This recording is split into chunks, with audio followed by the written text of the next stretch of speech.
डरने का जो आपने देखा होगा, जो डरना स्टार्ट होता है तो पहला गैर कानूनी काम जो है वो हुकूमत करती है।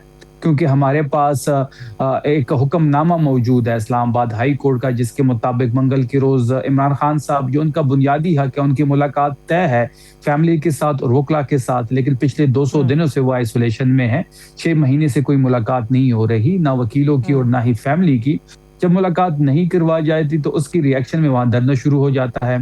तो रात गए तक वो डरना जारी रहा और फिर वहाँ पे जब डरने को कॉल ऑफ किया गया, वो इस बात के साथ किया गया कि अगर 1 हफ्ते के दौरान खान साहब को शिफ्ट ना किया गया उनके ज़ाती डॉक्टर के हमरा फैमिली के ज़ेर जी। निगरानी, तो अगले मंगल को हम आएँगे और शदीद जो है रद्द-ए-अमल इसका दिया जाएगा। तो मैं यहाँ पे ये बात वाज़ेह कर दूँ, जहाँ तक इमरान खान साहब से मुलाकात की बात है या फिर उनको जो उनका बुनियादी हक है इलाज की बात मैं कर रहा हूँ, ज़ाती डॉक्टर की रसाई की बात हो, तो आपने देखा होगा कि उस सिलसिले में अफरीदी साहब जो है वो सीएम खैबर पख्तूनख्वा पिछले मंगल को वहाँ पे मौजूद थे और वहाँ पे उनके हमरा एमपीएस भी मौजूद थे, एमएनएज और सेनेटर्स भी मौजूद थे।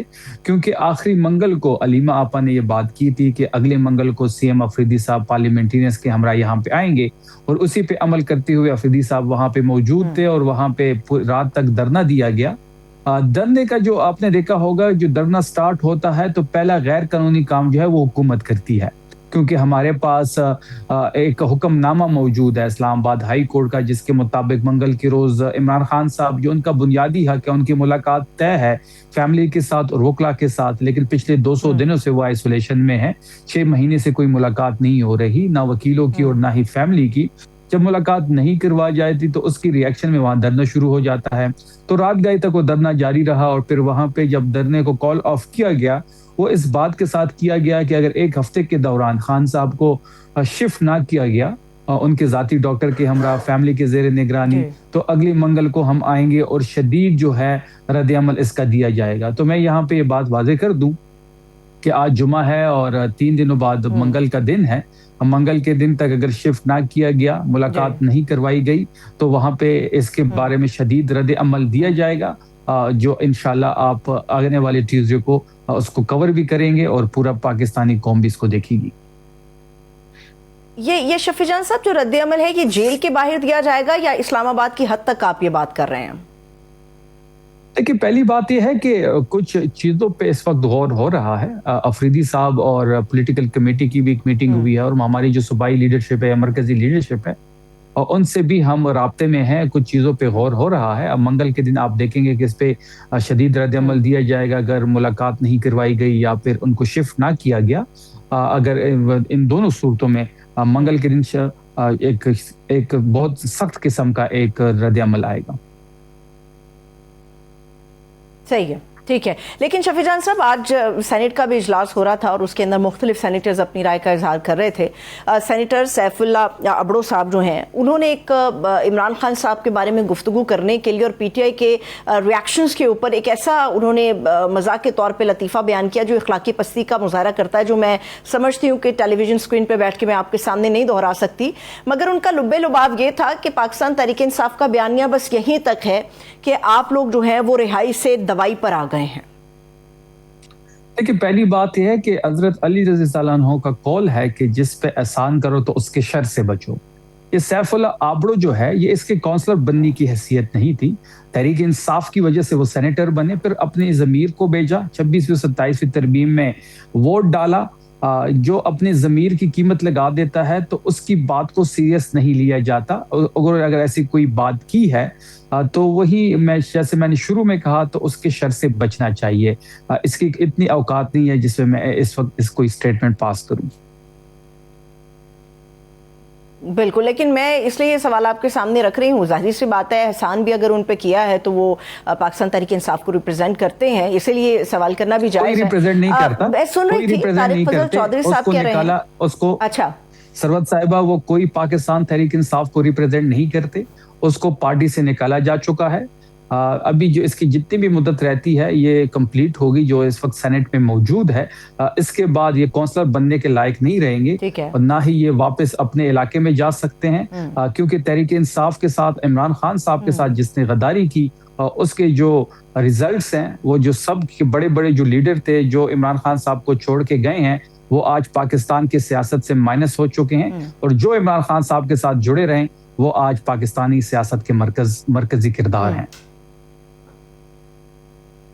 ठीक है, बिल्कुल। अब खान साहब को लेके पाकिस्तान तहरीक इंसाफ का गुस्सा जो है वो बिल्कुल एक आम आदमी भी समझ रहा है, हमें भी समझ आती है कि वो बिल्कुल जायज़ है कि आप लोगों की जायज़ डिमांड्स हैं कि खान साहब के इलाज होना चाहिए, मुलाकात होनी चाहिए, और उनके जो बेबुनियाद केसेस हैं उनको ख़त्म किया जाना चाहिए अदालतों के ज़रिए से।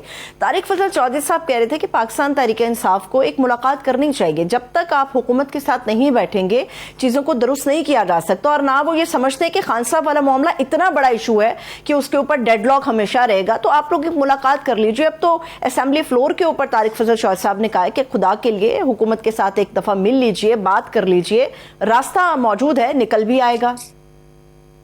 देखिए, जिस बंदी की आप जिक्र कर रही हैं तारिक फजल चौधरी साहब, उसका ट्रैक रिकॉर्ड भी देखना चाहिए। आपने अक्सर देखा होगा कि मंगल से पहले तारिक फजल चौधरी हो या दीगर वफाकी वज़रा हो, तो ये इनकी स्टेटमेंट्स आती थी कुछ अरसा पहले कि कल इनकी बहनों की मुलाकात इमरान खान साहब से हो जाएंगी, और जब मुलाकात नहीं होती थी और अगले दिन इनसे पूछा जाता था कि आप तो कल कह रहे थे कि जी मुलाकात होगी, मुलाकात तो नहीं हुई, तो ये कहते थे कि ये हमारे इख्तियार में नहीं है, तो इनके पास कोई इख्तियार नहीं है। आपको ये भी याद होगा कि स्पीकर कौमी असम्बली अक्सर कहते थे कि मेरे ऑफिस को इस्तेमाल किया जाए, अपोजिशन और हुकूमत बैठे, इमरान खान साहब के इशू पे बैठे और कोई रास्ता निकाले, लेकिन वही स्पीकर एक लीडर ऑफ अपोजिशन का फिर नोटिफिकेशन नहीं कर पा रहा था क्योंकि से उसकी हामी नहीं भरी जा रही थी। ठीक है, ठीक है। अब यानी कि आशिक़ साहब ने ये जो 3 दिन की डेडलाइन दी थी, आप लोग इसको इंडोर्स कर रहे हैं, और मैं ये समझ लूँ कि जहाँ तक उनका स्टेटमेंट था आशिक़ साहब का कि असेंबली की जो कार्रवाई है शायद वो आगे नहीं बढ़ेगी, शायद यहाँ पे हंगामा भी हो सकता है, तो आप लोगों की जो मुज़ाहमत है वो असेंबली फ्लोर तक रहेगी, क्या मैं दुरुस्त हूँ? देखिए सरवत साहिबा, पहली बात यह है कि अचकज़ई साहब को भी एक वाइब्रेंट रोल प्ले करना पड़ेगा। वो इस वक्त लीडर ऑफ अपोजिशन है, इमरान खान साहब की वजह से वो लीडर ऑफ अपोजिशन बने हैं।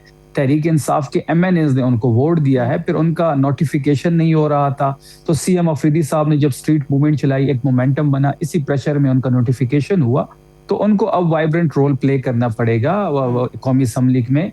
हमारे MNAs को एक वाइब्रेंट रोल प्ले करने की जरूरत है। कार्रवाई बिल्कुल नहीं चलनी चाहिए, जो हाउस में कार्रवाई चलती है ये बिल्कुल नहीं चलनी चाहिए। मैंने एक और जगह भी ये स्टेटमेंट पास ऑन की थी कि अगर जो MPs इस वक्त खैबर पख्तूनख्वा हाउस में है, ये अगर MNAs होते, और मुझे नहीं लगता कि ये कार्रवाई इतनी आसानी से चलती। महंगाई पे बात करनी चाहिए, अचकज़ई साहब को पेट्रोल प्राइसेस पे बात करनी चाहिए, क्योंकि जो अपोजिशन का रोल होता है वो इश्यूज को जो है वो मरने नहीं देता। आपको याद होगा जब हमारी गवर्नमेंट थी और जब 2 रुपया पेट्रोल महंगा हो जाता था तो ये महंगाई मार्च करने आ जाते थे, कंटेनर पे लाहौर से कंटेनर रवाना कर दिया जाता था, कोई रातों को ओट के वीडियो मैसेजेस रिकॉर्ड करता था, कोई बड़े जलसे में कहता था कि जब महंगाई होती है, पेट्रोल महंगा होता है तो वजीर आजम चोर होता है। तो इनके मंतक के मुताबिक आज वजीर आजम जो पेट्रोल की प्राइसेस इस वक्त पाकिस्तान में है, क्योंकि 150 का पेट्रोल इनको महंगा लग रहा था और 415 का पेट्रोल इनको सस्ता लग रहा है, तो इन तमाम इश्यूज पे तहरीक इंसाफ को पार्लियामान के अंदर एक वाइब्रेंट रोल प्ले करना पड़ेगा।